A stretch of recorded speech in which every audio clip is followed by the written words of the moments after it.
15వ తారీఖు సాయంత్రం 8:30 గంటల ప్రాంతంలో జరిగితే నారా చంద్రబాబు నాయుడు గారు ప్రపంచానికి నిన్న జరిగిందని చెప్తున్నాడు. ఎందుకు నిన్న జరిగిందని చెప్తున్నాడంటే ఈ 3 రోజులు యాక్షన్ తీసుకోకుండా అట్టి పెట్టారు కాబట్టి దాన్ని అలా చెప్పేటటువంటి ప్రయత్నం చేస్తున్నారు. నెంబర్ 1. నెంబర్ 2, ఇద్దరి మధ్యన తగాదా అంటున్నారు. ఇది ఇద్దరి మధ్యన తగాదా కాదు. ఆ వార్డులో ఉన్నటువంటి తెలుగుదేశం పార్టీ సెక్రటరీకి ఒక పౌరుడికి జరిగినటువంటి సంఘర్షణ. ఎందుకు జరిగింది?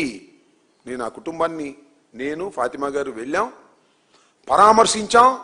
విషయాలు తెలుసుకున్న తర్వాత మాత్రమే మేము మాట్లాడుతున్నాం.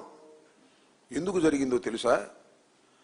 ఆ బాధితురాలి యొక్క భర్త, అంటే ఆ బాధితులు రోడ్డు పక్కన ఒక బోరు వేసుకున్నారు. 15 సంవత్సరాల క్రితం బోర్ను వాడుకుంటున్నారు. ఈ మధ్యన రిపేర్ వస్తే దాన్ని చేసి రిపేర్ చేసుకుంటుంటే ఈ తెలుగుదేశానికి సంబంధించినటువంటి వ్యక్తి కార్యదర్శి, ప్రధాన కార్యదర్శి, ఆ పార్టీ డివిజన్కి ప్రధాన కార్యదర్శి అయినటువంటి మల్లెల మూర్తి వెళ్ళి అటకాయించాడు. ఎందుకు అటకాయించామని అడిగాడు.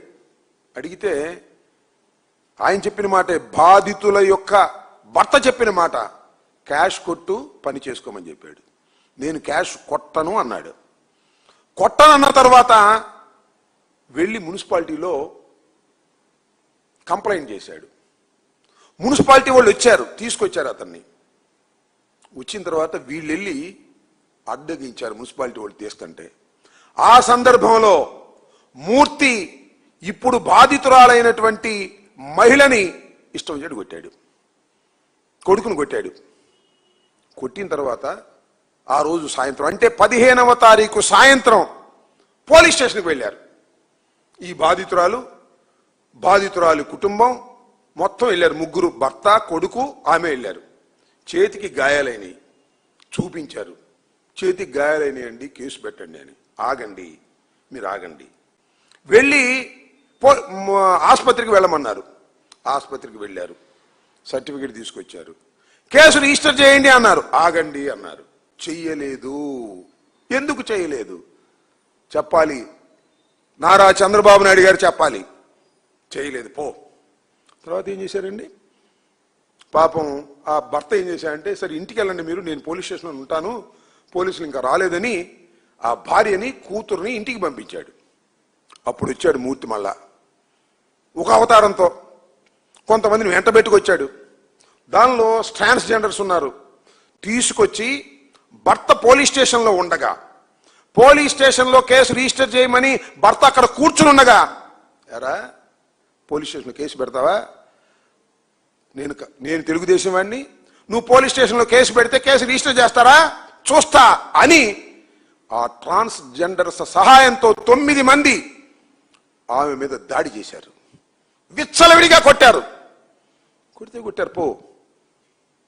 బట్టలు తీసేశారు. టోటల్గా వివస్త్రం చేశారు. అవన్నీ చూపించకూడదు, నేను చూపించను. సోషల్ మీడియాలో భయంకరంగా వస్తున్నాయి, వైరల్ అవుతున్నాయి. విచ్చలవిడిగా బట్టలు ఊడదీసి నడి రోడ్డు మీద కూర్చోబెట్టారు. ఇప్పుడు మహాభారతంలో విన్నాం, వివస్త్రం చేశారు. అది కూడా పూర్తిగా కృష్ణుడు వచ్చి అడ్డుకున్నాడు. కానీ ఇక్కడ ఎవరు అడ్డుకోరా? కొడుకు అడ్డుకుంటే కొడుకు లాగేశారు, కొడుకును కొట్టారు, ఆమెను కొట్టారు.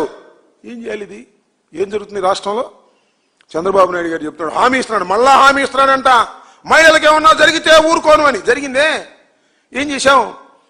మళ్ళీ వెళ్ళారు. పాపం బావురుమంట ఆ పోలీస్ స్టేషన్లో ఉన్నటువంటి భర్త వచ్చి ఈ సంఘటన తెలుసుకొని వీళ్ళని తీసుకెళ్ళాడు. కేసు రిజిస్టర్ చేయండి అన్నారు, కంప్లైంట్ ఇవ్వండి అన్నారు. 1 గంట దాకా కంప్లైంట్ రాస్తానే ఉన్నారు. 1 గంట కూడా కేసు రిజిస్టర్ చేయలే. పొద్దున ఎమ్మెల్యే గారి దగ్గరికి వెళ్ళారు. అమ్మా నువ్వు మహిళవి, ఇలాంటి ఘోరం జరిగింది అంటే ఆగండి అంది. ఆగారు. వాళ్ళని పిలిచారు, ట్రాన్స్జెండర్స్ తరఫున ఈ మూర్తిని అందరినీ పిలిచారు. పిలిచి కాంప్రమైజ్ పెట్టారు. పంచాయతీ చేశారు. కేసు రిజిస్టర్ అయిందా? ఎందుకంటే ఎమ్మెల్యే గారు చెప్పింది కేసు రిజిస్టర్ చేయరు.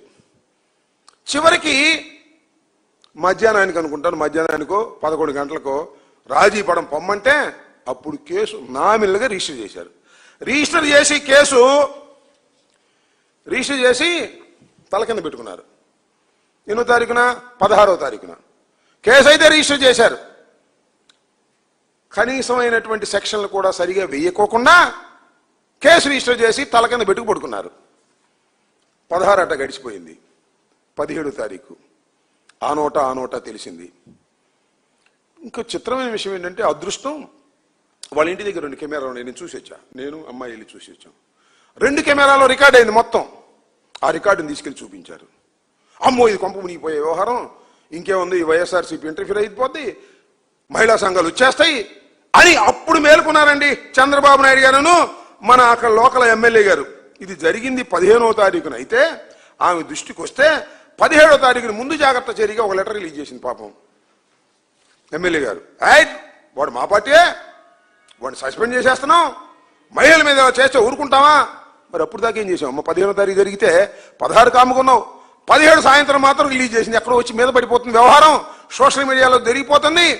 ఇక ఇది ప్రమాదాన్ని తెచ్చిపెడుతుంది అనేది అప్పుడు మాత్రం మేల్కొని ఈ కాగితం రిలీజ్ చేసి చేతులు దులిపేసుకుందాం అనేటువంటి ప్రయత్నం చేస్తున్నారు. ఎంత దారుణమైనటువంటి అంశం ఇది. గుంటూరులో రాజధాని కూతవేటు దూరంలో ఒక మహిళని తెలుగుదేశం పార్టీ కార్యకర్త నాయకుడు డబ్బుల కోసం తగాదా పడి, లంచాల కోసం తగాదా పడి మహిళను వివస్త్ర చేస్తే 2 రోజుల వరకు మీరు యాక్షన్ తీసుకోలేదంటే ఈ ప్రభుత్వం ఏం చేస్తుందని అడుగుతా ఉన్నా. అప్పుడప్పుడు ఇక బయలుదేరి టకటకటక ఎక్కడో ప్రమాదం వచ్చేసి చంద్రబాబు నాయుడు గారు అందరికి చెబుతున్నాడంట. ఆయన నోటప్పుడు ఎందుకు వచ్చిందంటే, ఇది కొంప మునిగిపోతుంది, పొద్దున్నే మేమందరం వెళ్తాం అనుకున్నాం. పొద్దున్నే 6 o'clockకి వెళ్ళి వారిని పరామర్శించాలనుకుంటే పోలీసు వారు అందరూ తీసుకెళ్ళిపోయి ఎంక్వైరీ అని అదేని ఇదేని మేము రాకుండా చేసేందుకు ప్రయత్నం చేసినా కూడా వాళ్ళు సాయంత్రానికి వచ్చారు. ఇందాక 2 గంటలకు మేము వెళ్ళాము, వారిని పరామర్శించాము, మొత్తం విషయాలు తెలుసుకున్నాము. అతి దారుణమైనటువంటి సంఘటన. ప్రభుత్వం సరిగా యాక్ట్ చేయలేదు. ఎమ్మెల్యే రాజీ చేయడానికి ప్రయత్నం చేసింది. ఎమ్మెల్యే రాజీ చేసే ప్రయత్నం జరుగుతుంది కాబట్టి అప్పుడు దాకా కేసు రిజిస్టర్ చేయకోకుండా ఎమ్మెల్యే గారు పోలీసులకు ఇన్స్ట్రక్ట్ చేసింది. అందువల్ల పోలీసులు కేసు రిజిస్టర్ చేయలేదు. ఇంత దారుణంగా వ్యవహరిస్తున్నారు పోలీసులు. తెలుగుదేశం పార్టీ వాళ్ళ ఆదేశం మేరకు వ్యవహరిస్తున్నారు. ఆయన చెప్తాడు పాపం సిఐ అమాయకుడు, ఏం చేస్తాం పాపం. ముందు ఎమ్మెల్యే గారి దగ్గరికి వెళ్ళారంట. ఆమె చెబితే ఎండార్స్ చేస్తే అప్పుడు కేసు రిజిస్టర్ చేసామో చెబుతున్నాడు. నేను విన్నా. ముందు పోలీస్ స్టేషన్ కదా వెళ్ళింది, ఎమ్మెల్యే గారి దగ్గరికి ఎందుకు వెళ్ళారు? ఎమ్మెల్యే గారి దగ్గరికి తర్వాత వెళ్ళారు. నువ్వు రిజిస్టర్ చేయకపోతే ఎమ్మెల్యే గారు వాళ్ళని పిలిచి రాజీ చేసి మసిపూసి మారేడుగా చేసి కేసు క్లోజ్ చేద్దాం అనుకున్నారు. ఇంతలో వాళ్ళ కెమెరాలోని విషయాలు బయటకు వచ్చినాయి. బయటకు వచ్చిన తర్వాత కొంప మునిగిపోయే అంశం ఇది. మహిళా సంఘాలన్నీ ముందుకొస్తాయి. వైఎస్ఆర్ కాంగ్రెస్ పార్టీ కూడా వచ్చి దీన్ని ఖండిస్తుంది. కాబట్టి దీని మీద యాక్షన్ తీసుకోకపోతే మనకి కొంప మునిగిపోతుందని భావించి అప్పుడు ఈ మల్లెల మూర్తిని సస్పెండ్ చేస్తున్నట్టుగా ముందుగా ఒక కాగితం ఇచ్చేశారు. అంటే దీన్ని బట్టి కుట్ర అర్థమవుతుంది కదా. ఒక కాగితం ఇచ్చేస్తే సస్పెండ్ చేసేస్తే పని అయిపోతుంది అనుకుంటున్నారు. ఇక్కడ కారణం అది కాదు. డబ్బులు వసూలు చేసే కార్యక్రమం చేస్తున్నారు వార్డుల్లో. ప్రతి వార్డులోనూ తెలుగుదేశానికి సంబంధించినటువంటి నాయకులు క్యాష్ కలెక్ట్ చేస్తున్నారు. కలెక్ట్ చేసే క్రమంలో వచ్చినటువంటి తగాదా తప్ప మరొకటి కాదు. చంద్రబాబు నాయుడు గారు చెబుతారు, ఇద్దరు మధ్యన తగాదా అంట, మధ్యలో తెలుగుదేశం ఆయన వెళ్ళా అంట. ఎవరైనా తెలుగుదేశం ఆయన? ఆ వార్డుకు సంబంధించినటువంటి సెక్రటరీ, మీరు నియమించినటువంటి సెక్రటరీ వెళ్ళి డబ్బులు దందా కార్యక్రమం. ఇది తెలుగుదేశం వాళ్ళు డబ్బులు దందా కార్యక్రమం చేస్తున్న సందర్భంలో వచ్చినటువంటి ఒక తగాదాలో అతన్ని ఎమ్మెల్యే గారు కాపాడడానికి ప్రయత్నం చేసినా కూడా కాపాడలేకపోతే వెలుగులోకి వచ్చినటువంటి కేసే గాని ఇది వెలుగులోకి రాకోకుండా తొక్కేయాలని ఎంత ప్రయత్నం జరిగిందో మీకు అర్థమవుతూ ఉంటుంది. 15వ తారీఖు అర్ధరాత్రి కేసు ఇస్తే 17వ తారీఖు సాయంత్రం వరకు కూడా ఎవరిని కూడా అరెస్ట్ చేయలేదు.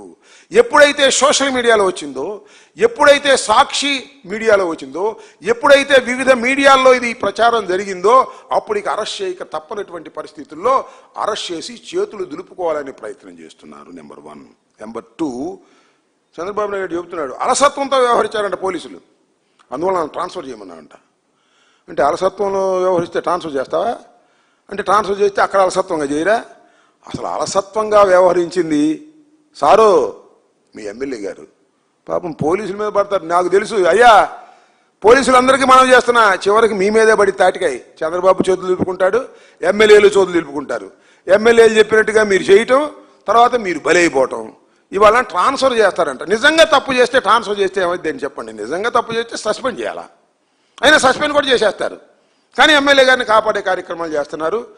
చెయ్యవలసింది మీరు, మీ తెలుగుదేశం ప్రభుత్వం, మీ తెలుగుదేశం కార్యకర్త, మీ శాసనసభ్యురాలు, మీ హోంమంత్రి. సరే సిగ్గుంటే నిజంగా నేను చెప్తున్నా, ఇవాళ జరుగుతున్నటువంటి సంఘటనలు ఏవైతే ఉన్నాయో, ఒక మహిళని వివస్త్రణ చేసి నడిబజార్లో చేసినటువంటి సంఘటన కానీ, సాయి కృష్ణ లాంటి ఒక వ్యక్తిని దారుణంగా లేకప్పులో చంపేసిన సంఘటన కానీ, అనేక చోట్ల పోలీసుల యొక్క ఇబ్బందితో ఆత్మహత్యలు చేసుకుంటున్న సందర్భాలు కానీ చూస్తే హోంమంత్రికి సిగ్గు శరం ఉంటే రాజీనామా చేసి వెళ్ళాలి.